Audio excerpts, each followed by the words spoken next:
Hello traders, good morning. आज है 12 दिसंबर 2024 और 12 दिसंबर के लिए वॉच लिस्ट हमारा तैयार है कि कौन सा स्टॉक हम ट्रेड करेंगे, कौन सा स्टॉक ट्रैक करेंगे, किस में क्या पैटर्न बन रही है वो देखेंगे अभी हम। जब तक कोई स्टॉक में कोई पैटर्न नहीं हो तब तक वो स्टॉक हमारे कोई काम का नहीं होता, इसलिए हर एक कोई उसी स्टॉक को हम सिलेक्ट करते हैं जिसमें कोई पैटर्न बन रहा हो। तो चलेंगे उधर, पहले मार्केट के ऊपर बात कर लेते हैं। उससे भी इम्पोर्टेंट सबसे पहले डिस्क्लेमर का बात कर लेते हैं कि यह जो भी वीडियो रहता है वो एजुकेशनल पर्पज से रहता है, कोई बैंक से लिंक रिकमेंडेशन नहीं रहता है। ये मेरा पर्सनल व्यू रहता है और जो भी हम शेयर करते हैं वो मेरे अकाउंट में पर्सनली हम जो करते हैं बिल्कुल उसी को शेयर करते हैं। तो ये निफ्टी का चार्ट देख रहे हैं आप। निफ्टी में देखेंगे कि एक ब्रेकआउट आई थी स्ट्रांगली, देन उसके बाद 4 दिन से हम लोग कंसोलिडेट कर रहे हैं। तो एक रेंज के पास कंसोलिडेट कर रहे हैं, हो सकता है कि इसे रीटेस्ट करने का भी एक प्लान हो, इसे रीटेस्ट करे फिर वापस से एक अपसाइड की ओर रैली दे। तो ये एक बोल सकते हैं एक्सपेक्टेशन हम रख सकते हैं। देन आज के दिन हम क्या करेंगे, आज के दिन अगर इधर ही कहीं रेंज में रहता है या फिर अपसाइड निकलता है प्रीवियस डे 2-3 दिन को ब्रेक करके, वैसे अगर रेंज अगर ब्रेकआउट आती है तो ये समझ में आना चाहिए कि एक स्ट्रॉन्ग बाइंग जारी है। जब ये रेंज बना रही है और वापस इसे ब्रेकआउट आएगी तो सिंपल हम लोग जानते हैं कि उसमें एक स्ट्रॉन्ग बाइंग आएगी, तभी जा कर के अपसाइड की ओर गया है।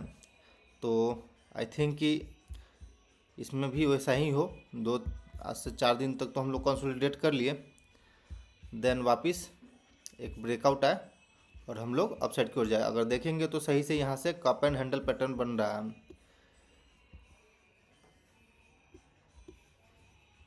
उसका ब्रेकआउट आ चुका है तो देन आई थिंक कि एक्सपेक्ट कर सकता है कि अपसाइड की ओर जाएगा। तो डाउन साइड का तो कोई ऐसा नहीं है, पर अपसाइड तक जाना चाहिए ऐसा लग रहा है। ठीक है, अगला हम स्टॉक देख लेते हैं। बाकी लाइव मार्केट में हम देखेंगे कि एडवांस एंड डिक्लाइन क्या बताता है। अगर एडवांस स्ट्रॉन्ग रहेगा तो जरूर बाई साइड की ओर आराम से जाएंगे हम लोग। निफ्टी बैंक भी देखेंगे तो बिल्कुल कंसोलिडेट कर रहा है, तो ओवरऑल मार्केट अधिकतर जो है कंसोलिडेट ही कर रहा है। तो आई थिंक कि कंसोलिडेशन के बाद अपसाइड की ओर मूवमेंट आना चाहिए। तो ठीक है, ऐसा कोई बात नहीं है। हम मार्केट में लाइव मार्केट में देखेंगे कैसे, आपको यदि आप मेरा पुराना व्यूअर होंगे तो आपको पता होगा कि कैसे हम डिसीजन बनाते हैं, बाइंग साइड जाना है या सेलिंग साइड जाना है एडवांस एंड डिक्लाइन देख करके।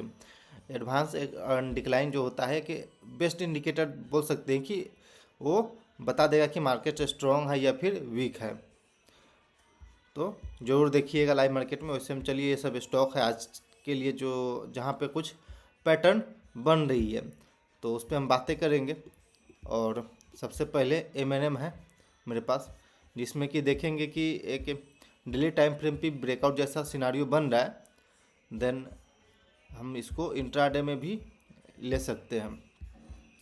ओवरऑल मार्केट, ओवरऑल जो चार्ट पैटर्न हम देखते हैं वो मेरा 30 मिनट टाइम फ्रेम पे ही होता है, तो इसलिए हम 30 मिनट टाइम फ्रेम पे ही हम इसको अभी हम बातें करेंगे। सिंपल ये ट्रेंड लाइन बना, देन इसके आसपास अभी आ रहा है, तो इसके आसपास में मिलेगा तो फिर आराम से बाइंग साइड हम लोग सोच सकते हैं। वैसे आप देखेंगे मेरे वॉच लिस्ट में आज ऑटो सेक्टर का महिंद्रा एंड महिंद्रा है, अशोक लेलैंड है, मारुति है। यानी कि ऑटो सेक्टर में कुछ ऐसा चल रहा है जिस वजह से ऑटो सेक्टर का हमें स्टॉक मिल रहा है। ये एफएमसीजी का स्टॉक है नेस्ले इंडिया, जिसमें कि एक स्ट्रॉन्ग सेलिंग आने के बाद अपसाइड की ओर कंसोलिडेट कर रहा है। तो ठीक है, अगर कंसोलिडेट कर रहा है, एक ब्रेकडाउन आ चुका था पहले, देन हम लोग कंसोलिडेट कर रहे हैं। तो अगर इंट्राडे में ऐसा कोई पैटर्न बनाता है या फिर मान लीजिए एक ऐसा स्ट्रॉन्ग कैंडल बना है, देन वापस रिट्रेसमेंट करके अपसाइड की ओर है, आपका स्टॉप लॉस छोटा पड़ जाए, या फिर एक रेड कैंडल बना है देन उसके बाद डोजी डोजी डोजी थोड़ा छोटा छोटा कैंडल बना करके कंसोलिडेट करें 9:45 तक 10 बजे तक, तो आप वहाँ पे अपना रिस्क रिवार्ड अगर फेवरेबल में आ रही है, आपके फेवर में रिस्क रिवार्ड आ रही है और ओवरऑल मार्केट का ट्रेंड अगर निगेटिव है या फिर वीक है, आप एडवांस एंड डिक्लाइन देखने से पता लगा कि आपको वीक है, देन आप वहाँ पे शॉर्ट साइड प्लान कर सकते हैं। अगला स्टॉक है अशोक लेलैंड का।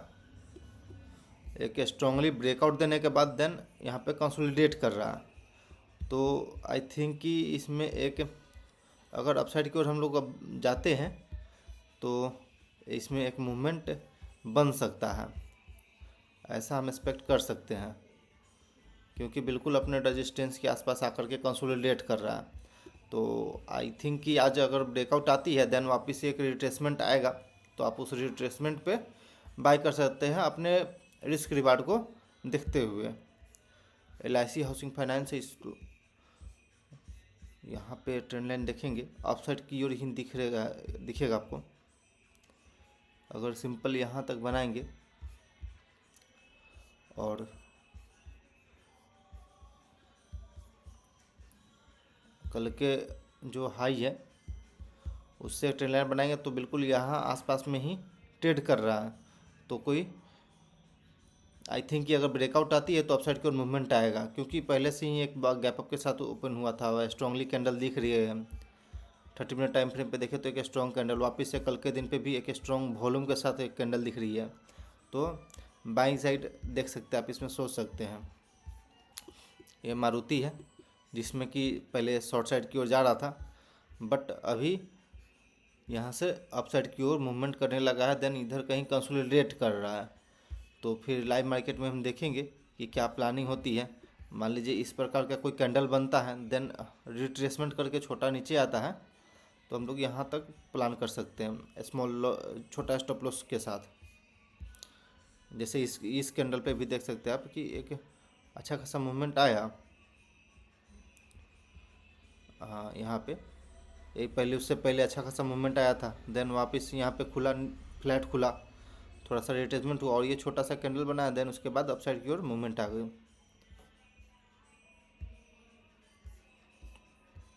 और अभी एक फेयर वैल्यू गैप जोन के ऊपर हम थोड़ा सा अपना स्टडी कर रहे हैं, तो देखते हैं उसमें अगर प्रैक्टिस करते हैं तो आपको ज़रूर बताएंगे फेयर वैल्यू गैप जोन का कि कैसे ट्रेड करना है। उसमें भी उस पर स्टडी चल रहा है मेरा। ये गोदरेज प्रॉपर्टी का चार्ट है, आप इसमें ब्रेकआउट देख सकते हैं आया हुआ है, पर वॉल्यूम भी देख सकते हैं, बहुत अच्छा वॉल्यूम के साथ ब्रेकआउट आया है। तो अपसाइड की ओर कल गया था, यहाँ से नीचे आया, फिर वापस अपसाइड की ओर गया, देन आज फिर से अपसाइड की ओर घूम रहा है। तो आई थिंक कि जैसे ओवर रियलिटी में पिछले कुछ दिन पहले हमने देखा था, सेम यहाँ भी हो सकता है। तो पिछले जो भी आपने ट्रेड किया है पिछला कुछ, उसको भी याद रखना होता है कि क्या ट्रेड हमने किया था और क्या पैटर्न बन रही थी। कुछ ऐसा इम्पोर्टेंट पैटर्न बने तो बिल्कुल आपको फोकस करना चाहिए वहाँ पे। ये कोल इंडिया का चार्ट है, जैसा कि आप देख रहे हैं कि निगेटिव ट्रेंड लाइन बन रहा, मतलब कि डाउन ट्रेंड में बन रहा है ट्रेंड लाइन इसका। तो अगर ब्रेकडाउन आया है देन वापस से अपने रेजिस्टेंस के पास आया, तो इसमें शॉर्ट साइड का हम प्लान करेंगे। बाकी टारगेट यहीं का रहेगा 412 का। अगर अपसाइड की ओर जाता है, रेजिस्टेंस फेस करता है, क्योंकि ये रेजिस्टेंस का काम कर सकता है। यहाँ पे एक अच्छा खासा कंसोलिडेशन हुआ था, देन कल के दिन पे भी वहाँ पे आया, वापस सेलिंग हो गई। तो अगर इसको निगलेक्ट करना है तो इसको ब्रेकआउट देना पड़ेगा एक स्ट्रॉन्ग कैंडल के साथ, स्ट्रॉन्ग वॉल्यूम के साथ। तो कैंडल और वॉल्यूम दोनों हम देखेंगे लाइव मार्केट में, देन उसके बाद हम प्लान करेंगे ट्रेड को। ट्रेड करने से पहले हड़बड़ी नहीं करना है, सिंपल वेट करना है पहले, बिल्कुल वेट करना, नहीं तो कल की तरह मेरी तरह लॉस नहीं करना है। सिंपल बात है। इसमें देखेंगे ब्रेकआउट आ चुका है, ब्रेकआउट आने के बाद कंसोलिडेट कर रहा है, तो आई थिंक कि अगर वापस ही प्रीवियस डे हाई को ब्रेक करता है तो सिंपल अपसाइड की ओर जा सकते हैं हम लोग। सिंपल अगर प्रीवियस डे हाई को ब्रेक करके अपसाइड की ओर ट्रेड कर रहा है या फिर कंसोलिडेट कर रहा है, तो वहाँ पे आराम से ट्रेड प्लान कर सकते हैं आप। प्रीवियस डे हाई ब्रेक करता है तो एक हम लोग जान सकते हैं कि मतलब कि इसमें तेज़ी है, बोल सकते हैं। ये LT फाइनेंस का चार्ट है और एक स्ट्रॉन्ग अप ट्रेंड में जा रहे हैं। वॉल्यूम भी कैंडल का फॉर्मेशन बहुत अच्छा है, वॉल्यूम भी अच्छा है, देन यहाँ पे कंसोलिडेट कर रहा है। तो आई थिंक कि आज इसमें वापस एक बाइंग आना चाहिए।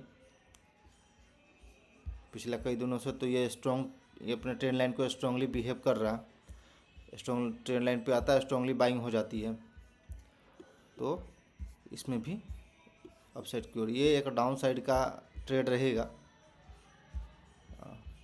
ट्रेंड लाइन बनाते हैं, निगेटिव ट्रेंड लाइन बन रहा है शॉर्ट साइड के लिए।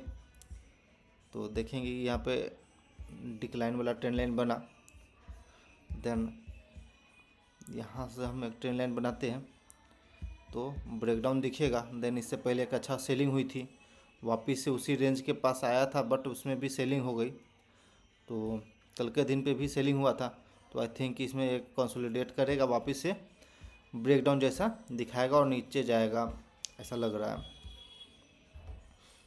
तो सिंपल, जितना सिंपल चार्ट पैटर्न आप रखेंगे, जितना सिंपल आप अपना स्ट्रेटजी रखेंगे, उस पर प्रैक्टिस करेंगे, तो देन उसमें आपको बेनिफिट मिलेगा। ये मेरिको है सिंपल। अब यहाँ देखेंगे कि रजिस्टेंस के पास आने वाला है ये। अगर यहाँ से हम एक लंबा ट्रेंड लाइन बनाते हैं जहाँ से डाउन साइड की ओर इसका स्टार्ट हुआ था और एक बार रजिस्टेंस भी फेस किया था इस अपने ट्रेंड लाइन का, देन तो देखेंगे कि वापस से इसके आसपास आ रहा, तो एक स्ट्रॉन्ग और अपसाइड की ओर आता है। देन आई थिंक कि यहाँ से सेलिंग फिर से होना चाहिए एक बार और, क्योंकि 1 2 3 4 5 टाइम में आई थिंक ये सेलिंग होना चाहिए। वापस एक बार रिटेस्ट करेगा अपने सपोर्ट को, तभी जाएगा अपसाइड की ओर। और वैसे भी एफएमसीजी स्टॉक में तो पहले से वीकनेस दिख रही है। तो मार्केट अगर थोड़ा सा भी वीक होता है तो इसमें सेलिंग आने का हाई चांस रहेगा मेरिको में। ये रहा भारत फोर्ज का चार्ट, और इसमें देखेंगे तो ब्रेकआउट आया हुआ छोटा सा, देखेंगे यहाँ से ट्रेंड लाइन बनाएंगे तो देखेंगे कि ब्रेकआउट आया हुआ है और अपने सपोर्ट लेवल से कभी भी बाइंग हो रहा है। तो आई थिंक कि वापस इधर कहीं आता है, फ्लैट खुलता है, तो आई थिंक कि अब इसमें भी बाइंग होना चाहिए आज के दिन पे भी। जयदुस लाइफ है, इसमें भी ट्रेंड लाइन बनाएंगे। तो इतना सारा स्टॉक मेरे वॉच लिस्ट में आज रहेगा ट्रैक करने के लिए, और कहाँ पे बेहतर रिस्क रिवार्ड मिलता है हम उसी के हिसाब से ट्रेड लेते हैं। जहाँ पे छोटा रिस्क रिवार्ड मिलेगा हमको, बिल्कुल वहीं पे हम ट्रेड लेंगे, ताकि एंट्री अगर मेरा सही हो जाएगा, एग्जीक्यूशन सही हो जाएगा, सही जगह पे हम इंटर कर जाते ट्रेड में, तो हम वहाँ पे बिल्कुल अपना टारगेट को अचीव आराम से कर लेते हैं। नहीं तो कल के जैसा अगर मान लीजिए हम थोड़ा सा लेट कर देते एंट्री में, तो भाई साहब स्कूल से ही सीखते आए हैं कि लेट एंट्री वाले को पनिशमेंट होता है। तो इस वजह से हम कल के दिन पे भी हमने उसे एग्जिट कर लिया था ट्रेड को रेंडमली। अगर जहाँ पे मेरा प्लानिंग था उसके हिसाब से अगर हम ट्रेड में इंटर करते तो मेरा सही रहता। अगर फोमो में नहीं आना, क्योंकि चार्ज जो भी बहुत सारा देना पड़ता है। 400 रुपये कल का दिन पे चार्ज गया था, 500 रुपये। तो फोमो में आके कुछ भी ट्रेड नहीं करना, नहीं मिले ट्रेड नहीं करना, सेटअप ना मिले सेटअप पे नहीं करना है। अगर सेटअप पे मिले तभी करना, अगर सेटअप पे ना मिले तो नहीं करना ट्रेड, सिंपल बात है। ये अगला स्टॉक है एशियन पेंट का।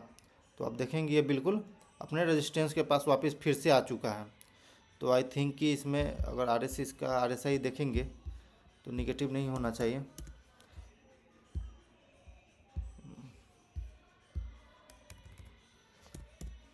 अगर निगेटिव नहीं होगा RSI,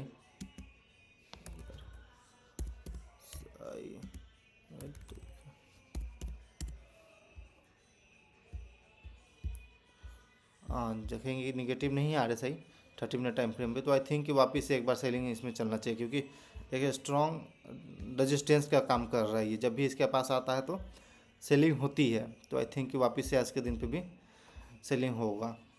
तो चलिए, इतना सारा स्टॉक आज के दिन पे मेरे पास है वॉच लिस्ट में, तो देखते हैं क्या होती है ट्रेड को। बिल्कुल अपने रिस्क रिवार्ड को अपने फेवर में रख के ही ट्रेड करना है। बिल्कुल अगर रिस्क रिवार्ड नहीं मिल रहा तो वहाँ ट्रेड नहीं करेंगे, उस दिन नहीं करेंगे। अगर ट्रेड नहीं मिलेगा नहीं करेंगे, नहीं तो कल के जैसा मेरे जैसा आप भी स्टॉप लॉस हिट करवाएंगे और चार्जेज भी देंगे। तो ऐसा नहीं है, अपने पिछला प्रॉफिट को भी अपने प्रोटेक्ट करना है और आगे भी ट्रेड करते जाना है।